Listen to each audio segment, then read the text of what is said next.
세 번째 이유입니다. 이번 작전의 진정한 목표, 이른바 몸통은 따로 있습니다. 혹시 짐작이 가십니까? 중화인민공화국, 중국이 사실상 표면에 드러나 보이진 않지만 진정한 의미의 타겟은 다름 아닌 중국입니다. 제2차 세계대전 이후 세계 기축통화로서 달러의 절대적인 위상은 석유를 반드시 달러로만 거래한다는 페트로달러 원칙 위에서 유지되어 왔습니다. 이란이 중국과 손잡고 달러를 우회하는 위안화 결제 시스템을 정착시키려 한 것은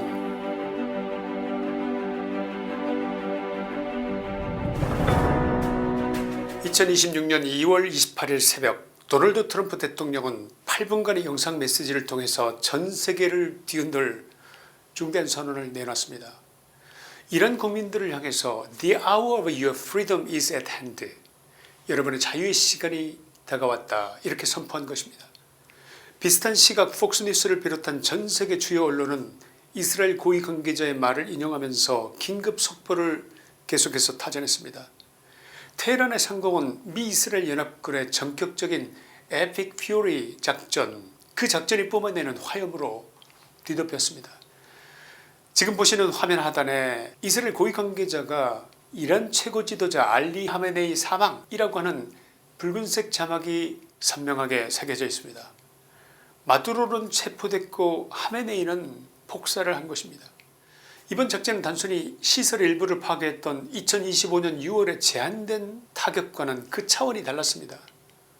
이란의 지도부 제거는 물론 군사시설, 미사일 생산기지 그리고 핵 프로그램의 잔재까지를 완전히 초토화하려는 전략적이고도 단호한 결단이었습니다.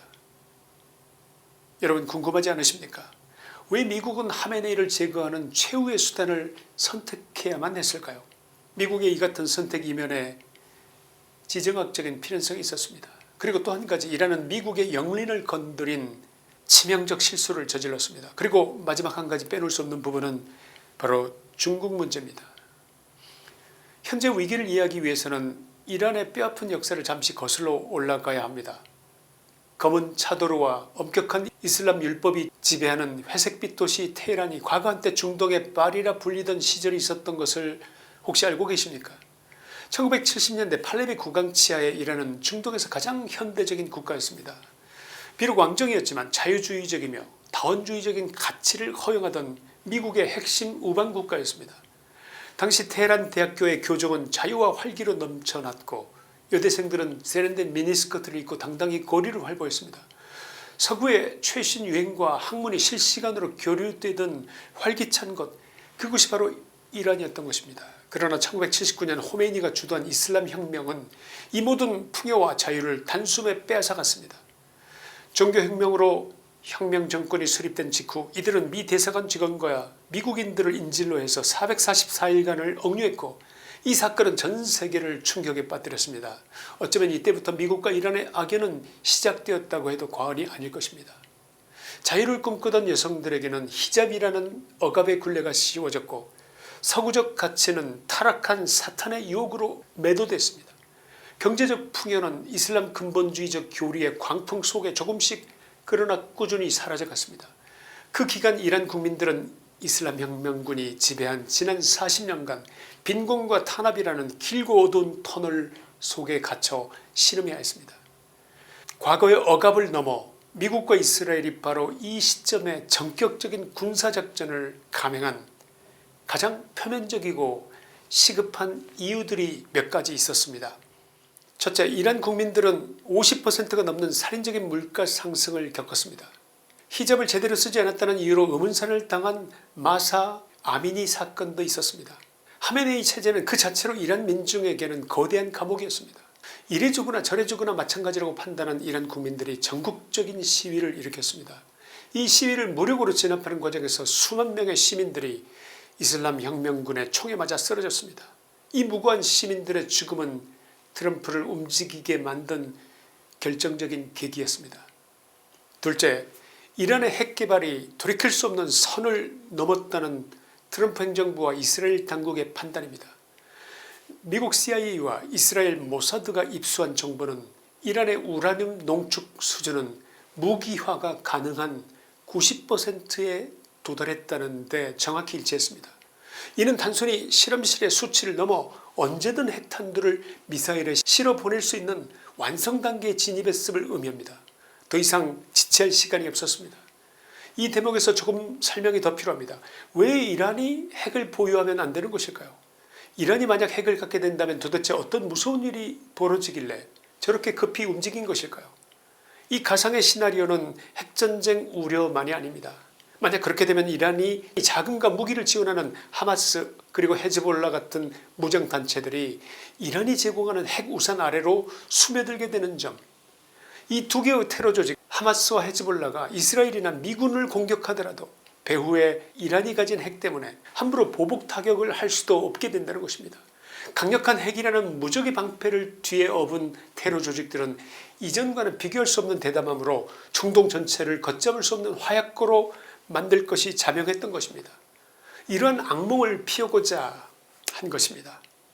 결국 트럼프의 에픽 퓨리 작전은 중동과 이스라엘 나아가 미국을 인질로 삼으려 했던 하메네이의 위험한 핵 도박에 던진 미국의 치명적인 일격이었습니다. 세 번째 이유입니다. 이번 작전의 진정한 목표 이른바 몸통은 따로 있습니다. 혹시 짐작이 가십니까? 중화인민공화국, 중국이 사실상 표면에 드러나 보이진 않지만 진정한 의미의 타겟은 다름 아닌 중국입니다. 미국은 거침없이 패권을 확장하려고 하는 중국을 저지하는 것을 국정 제1의 목표로 삼고 있었습니다.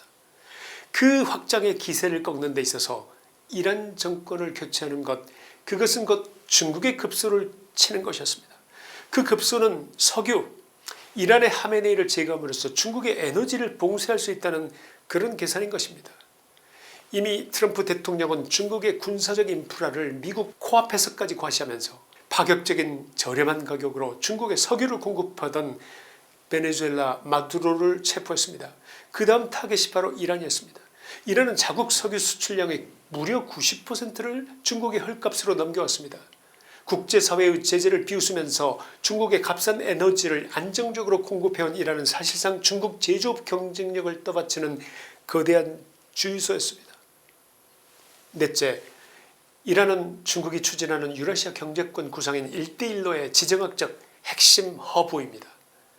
미국의 이번 공격은 이란의 군사 산업시설을 괴멸 수준으로 파괴했고 현재의 정권은 사실상 하메네이가 죽음으로써 괴멸됐습니다. 이로써 중국이 수십 년간 공들여 구축해온 중동 진출의 교두보는 사실상 형체도 없이 무너져 내렸다, 이렇게 평가됩니다. 미국은 이란을 붕괴시킴으로써 중국의 에너지 안보 근간을 뒤흔들고 나아가 중국 중심의 새로운 세계 질서가 태동할 기회 자체를 물리적으로 완벽하게 차단한 것입니다. 과연 트럼프는 천재가 아닐까 생각됩니다. 다섯 번째 이유입니다. 미국이 이란 지도부를 제거함으로써 중국에 대한 석유 공급원의 차단이라는 극단적 조치를 취한 가장 결정적이고 현실적인 이유는 따로 있습니다. 그것은 트럼프 대통령과 미국이 절대로 좌시할 수 없는 바로 달러 패권에 대한 중국의 정면 도전 때문이었습니다. 최근 이란과 중국은 석유 거래 대금을 달러가 아닌 위안화로 결제하려는 시도를 해왔습니다. 이것은 세계 경제의 근간이자 미국의 심장인, 즉 미국의 영린을 깊숙이 건드린 행위입니다. 제2차 세계대전 이후 세계 기축통화로서 달러의 절대적인 위상은 석유를 반드시 달러로만 거래한다는 페트로달러 원칙 위에서 유지되어 왔습니다. 이란이 중국과 손잡고 달러를 우회하는 위안화 결제 시스템을 정착시키려 한 것은 미국 입장에서는 단순한 경제정책을 넘어선 국가안보에 대한 선전포고와 다름없었습니다. 트럼프 대통령이 대국민 성명에서 하메네이를 사악하고 급진적인 독재정권이라면서 맹비난한 이면에는 미국의 생명줄인 달러 패권을 흔들려 했던 시도에 대한 거대한 분노가 배후에 깔려 있었던 것은 공공연한 비밀입니다. 미국은 이번 작전을 통해서 달러의 권위에 도전하는 자는 그 누구라도 파멸을 면치 못한다는 피해 메시지를 전 세계에 각인시킨 것입니다. 결론입니다. 에픽 퓨리 작전은 개시 단 12시간 만에 900여 건이 넘는 타겟에 정밀 타격을 기록하면서 이란의 전쟁 수행 능력을 문자 그대로 소멸시키고 있습니다. 이란이 시도한 반격은 미 해군 5함대의 빈 창고를 마치는 데 그쳤고 이 압도적인 전력 차이는 이미 이 전쟁의 승패를 결정지었습니다. 하메네이의 죽음과 함께 지난 47년간 이란을 무겁게 짓눌렀던 폭정의 긴 밤은 마침내 거치고 있습니다. 중국의 팽창야욕은 중동에서 꺾였고 흔들리던 미국의 달러 패권은 전례 없이 공고해졌습니다. 트럼프 대통령이 이란 국민들에게 선포한 자유의 시간은 단순한 정치적 수사가 아닙니다. 그것은 잃어버린 일상을 되찾아 주겠다는 강력한 의지입니다. 이제 우리는 이란 국민들이 스스로 운명을 쟁취하면서 미니스커트를 입고 활기차게 거리를 거닐었던 그 찬란했던 테헤란의 봄을 다시 맞이하기를 숨죽여 지켜볼 것입니다. 이란 하메네이 체제의 붕괴는 끝이 아닙니다. 이번 이란 정권의 제거 작전은 트럼프 대통령에 의해서 중동과 세계 질서가 새롭게 재편되는 거대한 전환이 시작되고 있음을 보여준 것입니다. 김치환의 시사이다였습니다.